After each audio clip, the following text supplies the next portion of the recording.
Day प्यारे बच्चों। आज हमारा 75th इंडिपेंडेंस डे है। पर सवाल ये है, क्या हमारा देश आज सच में आज़ाद हो गया है? कई मायनों में हाँ, हमें बहुत सारी आज़ादी है हमारे देश में। पर मेरा ये मानना है कि आज भी हमारे देश में बहुत सारे बच्चों को पढ़ने की आज़ादी है। आर्थिक रूप से कमजोरी है, कई बच्चे अपनी बेसिक एजुकेशन तक पूरी नहीं कर पाते। इस सोच को मद्देनजर रखते हुए 4 साल पहले हमने एक बीज बोया था और आज वो एक रेवोल्यूशन बन गया है, आप सबके सपोर्ट, आप सबके प्यार से, क्योंकि आप हैं तो हम हैं। पर बच्चों, बात यह है कि क्या रेवोल्यूशन सिर्फ IIT JEE और नीट में होगा? नहीं ना। तो इसीलिए आज हम आए हैं इंडिया के मोस्ट रेप्यूटेटेड, इंडिया के मोस्ट एस्टीम्ड कॉम्पिटिटिव एग्जाम की एक टीम आपके पास लेके, आपके लिए डिफेंस की NDA की टीम हम आपके पास लेके आए हैं। चलिए मिलते हैं आपके धुआंधार मेंटोर्स से। Good afternoon friends, I am Muktak Singh Rathore, masters in military. हमारे बच्चे ये जानना चाहेंगे तो ज्वाइन करते हैं। आर्म फोर्सेस सिर्फ एक जॉब नहीं है, it is a noble profession of arms. आज हम अपने घरों में चैन से सो रहे हैं क्योंकि वहाँ बॉर्डर पे कोई जाग रहा है। अगर हमें अपने देश की सेवा करनी है और देश की ये सेवा देश की रक्षा करके की जाए तो ये एक बहुत ही बेहतरीन अवसर है और हमें ये करना चाहिए। सर, है क्या NDA? ये तो समझ में आ गया कि हाँ, देश की सेवा करना है, रक्षा करना है, कुछ डिफेंस रिलेटेड है। एक्चुअली क्या है NDA? देखिए, NDA एक इंस्टीट्यूशन है जिसे नेशनल डिफेंस एकेडमी कहा जाता है। NDA से pass out gentleman cadets gentleman officer बनते हैं और फिर देश की रक्षा करते हैं। Wow. Hello students, Prathamesh Ranjani, masters in psychology.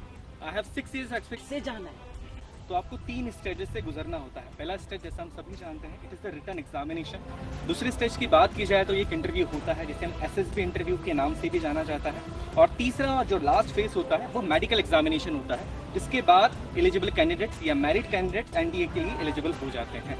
Sir, eligibility क्या है? बच्चा किस क्लास का हो, क्या सब्जेक्ट्स आते हो? बिल्कुल सर, अगर एलिजिबिलिटी क्राइटेरिया की बात की जाए तो ये बेसिकली माना जाता है कि NDA वही स्टूडेंट ज्वाइन कर सकते हैं जिनका PCM बैकग्राउंड रहा है।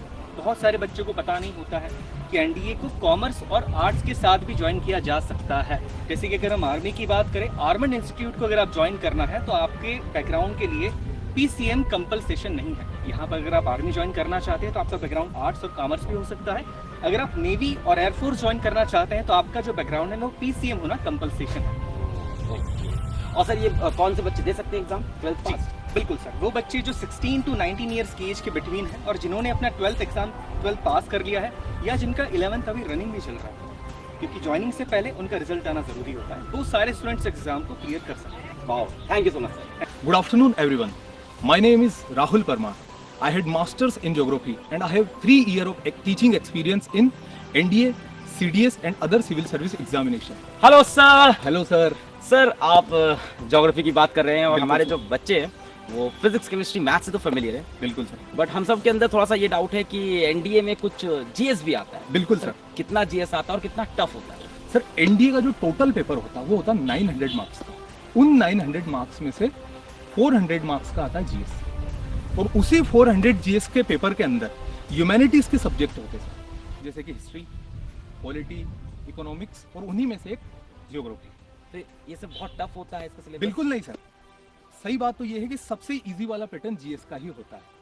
और अगर यदि बच्चा GS की प्रिपरेशन बहुत अच्छे से करता है तो जो फाइनल सिलेक्शन होता है उसमें उसके सिलेक्शन के चांसेस बहुत ज्यादा हो जाते हैं। हेलो बच्चों। अरे अरे अरे अरे, क्या आप लोग भी इंट्रोडक्शन दोगे क्या sir? So you have your favourite teachers Mohit Punia and Asim sir. Mohit sir, you will be taking maths here, तो आप ये बताएं कि मैथ्स किस लेवल की आती है, कितने नंबर की आती है और कहाँ से आती है? सर, बेसिकली जो मैथ्स है 11th-12th का पोर्शन पूरा कंप्लीट करते हैं। They touch the 11th-12th, but जो क्वेश्चन का डिफिकल्टी लेवल है सर वो इतना हाई लेवल नहीं होता है, नॉर्मल लेवल होता है, but they touch all the subjects, all the topics basically. अगर आप अलजेब्रा की बात करो, कोऑर्डिनेट ज्योमेट्री, PNC, सब कुछ वो टच करेंगे, पूछेंगे हर जगह से सर, लेकिन लेवल ज़्यादा हाई नहीं रखेंगे। एक्चुअली में सर खेल जो है यहाँ पे एक्यूरेसी और speed. You have 120 questions to attempt और सिर्फ 150 मिनट्स है आपके पास। एंड इसका वेटेज सर इतना ज़्यादा है, बच्चे पूरे क्वेश्चंस देख ही नहीं पाते। प्रॉब्लम वहाँ आ जाती है, टाइम का खेल है। टाइम का खेल है हाँ। तो एक नॉर्मल आईटी जेईई एस्पिरेंट भी इस एग्जाम को दे सकता है। सर। ऑब्वियसली सर, उनकी तो मैथ्स पहले से स्ट्रांग होती है, तो they have added advantage sir. ये बहुत बड़ा बेनिफिट हो जाता है उन बच्चों के लिए, क्योंकि मैथ्स उनके लिए बहुत ईजी हो जाएगी। And Asim sir, you will be taking GS, तो जीएस के अंदर तो सिलेबस तो भंडार होगा, कहीं से भी पढ़ना पड़ेगा दुनिया जान का। नहीं सर, देखिए ऐसा है कि अपन लोग क्या कर सकते हैं इसमें, जीएस के सबसे बेस्ट स्ट्रेटेजी है कि हम अपना पूरा तैयारी, पूरा फोकस एनसीईआरटी पे रखें। क्लास 6 से लेकर क्लास 12 तक की एनसीईआरटी, 6 से लेकर 10 तक सभी लोग पढ़ते हैं, मैंडेटरी होता है, और 11 12 का ऊपर का थोड़ा सा लेवल आता है। तो अगर हम अपना फोकस पूरा इस एनसीईआरटी पे रखेंगे तो हम अपनी तैयारी बहुत अच्छे से प्रिपेयर कर सकते हैं। ज़्यादा इसमें ज़्यादा मेहनत लगेगी, परेशान होने वाली ज़्यादा बात नहीं होती। सर तो है ही है, परेशान होने की कोई बात है ही नहीं। तो बच्चों, स्टार्ट करते हैं अपने मई 2022